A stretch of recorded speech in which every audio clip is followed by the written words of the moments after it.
Chocolate, candy, biscuit, cake কিংবা মিষ্টি পানীয় শিশুদের কাছে এগুলো যেন আনন্দের আরেক নাম। অনেক অভিভাবকও মনে করেন একটু আধটু মিষ্টি খেলে ক্ষতি কি, কিন্তু বিজ্ঞানীরা বলছেন জীবনের একেবারে শুরুর দিকে অতিরিক্ত চিনি ভবিষ্যতে শিশুর মস্তিষ্কের বিকাশে নেতিবাচক প্রভাব ফেলতে পারে।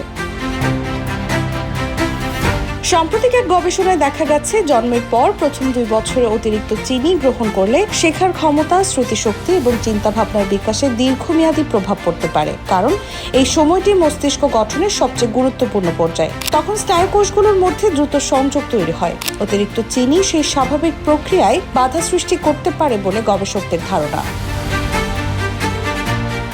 বিশেষজ্ঞরা বলছেন বিষয়টি শুধু আমাদের খাবার টেবিলের চিনি নয়, বাজারে পাওয়া অনেক শিশু খাদ্য, ফ্লেভারযুক্ত দই, প্যাকেটজাত জুস, কোমল পানীয় কিংবা কুকিজেও লুকিয়ে থাকতে পারে অতিরিক্ত চিনি। অনেক সময় অভিভাবকেরা বুঝতেই পারেন না শিশুটি প্রতিদিন কতটা চিনি খেয়ে ফেলেছে।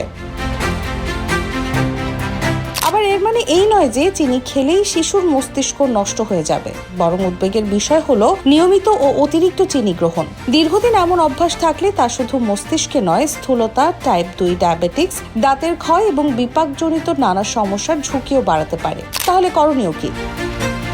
বিশেষজ্ঞদের পরামর্শ, 2 বছর বয়সের আগে শিশুকে বাড়তি চিনি বা চিনি মেশানো খাবার না দেয়াই সবচেয়ে নিরাপদ। তাহলে উপায়? মনে নিশ্চয়ই এখন প্রশ্ন ঘুরপাক খাচ্ছে। হ্যাঁ, মিষ্টির চাহিদা পূরণে ফল হতে পারে সবচেয়ে ভালো বিকল্প। একই সঙ্গে খাবারের প্যাকেটের উপাদান তালিকা পড়ার অভ্যাসও গড়ে তুলতে হবে। তবে মনে রাখার বিষয় হলো মস্তিষ্কের সুস্থ বিকাশের জন্য শুধু চিনি কমানোই যথেষ্ট নয়। শিশুর প্রয়োজন সুষম খাদ্য, পর্যাপ্ত ঘুম, খেলাধুলা, পারিবারিক যত্ন এবং মানসিক উদ্দীপনাময় পরিবেশ।